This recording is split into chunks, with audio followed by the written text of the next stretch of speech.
What does job seeking really look like for a non-EU graduate in Sweden, especially someone who studies social science? On June 4th, 2024, I stood on campus celebrating my master's degree in sustainable service management. Like many international students, I made a quiet wish that day. I hope I can find a job and stay in Sweden. Shortly after the graduation ceremony, I started applying. In June, I sent out around 20 applications, not many, but very targeted. I applied mainly for sustainability related roles, the field I had studied and invested so much effort in. During July and August, I applied for another 42 positions, 22 of which was through Jobbsprånget, a program designed to help international academics gain their first professional experience in Sweden. Since this program is still not widely known, I decided to share the application information on Xiaohongshu, a Chinese social media platform. My intention was simple: to help others in similar situations, international graduates in Sweden who were also trying to find a way into the job market. The post received over 350 likes and nearly 700 saves.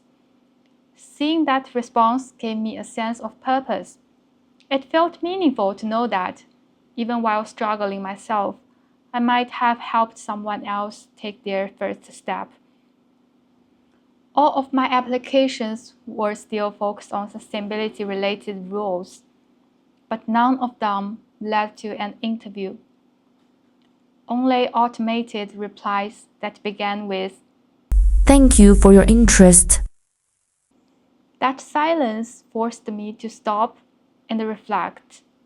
Despite studying sustainability, despite participating in multiple sustainability-related extracurricular projects, despite working hard to achieve strong academic results, I slowly realized something difficult to accept.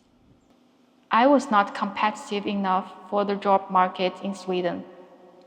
In October and November, I changed my strategy. I began applying for graduate programs, but most applications ended at the alpha test stage. At the same time, I found an opportunity to work on social media and content creation for a vintage furniture startup. It was unpaid, but I chose to do it anyway, to keep learning, contributing, and staying active. I took on multiple roles at once: director, interviewer, videographer, editor, and social media manager. I also started applying for roles in hospitality, an industry where I had years of hands-on experience. This time, something finally changed. I received a seasonal job offer as a tour guide on an icebreaker ship. I was invited to interview for an academic trainee position with a hotel brand.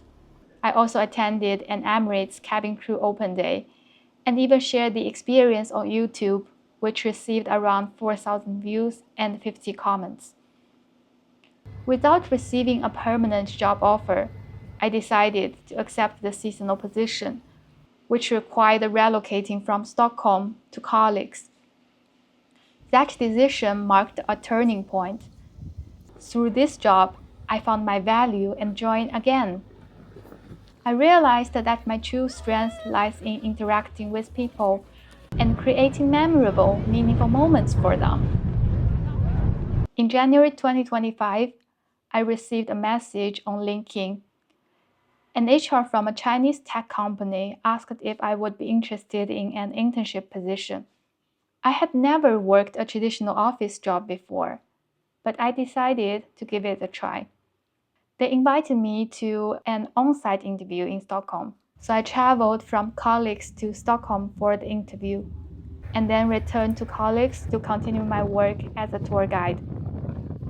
During the interview, I received a verbal offer. In mid-February, I said goodbye to my icebreaker team and began working a 9-to-5 office job. My team leaders were supportive and kind, and they genuinely appreciated my skills.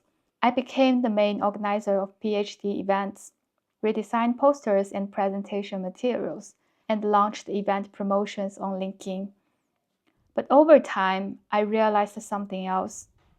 Despite the visa pressure, despite knowing how precious this opportunity in Sweden was, I discovered that a purely office-based job was not what I truly wanted. I knew that resigning would not be easy. I knew the uncertainty that would follow, but I still chose to leave. I wanted to invest my time and energy in what I genuinely love. I left the tech company in May. Soon after, I received a fixed-term contract to work as a program coordinator in Shanghai during the summer. A story I would love to share another time. My Swedish job-seeking visa expired in June. Over the course of this year, I applied for more than 100 positions. It was a difficult and often discouraging journey, one that made me question my abilities and my value more than once. But it also pushed me to reflect deeply on who I am, what I'm good at, and what kind of life I truly want to build.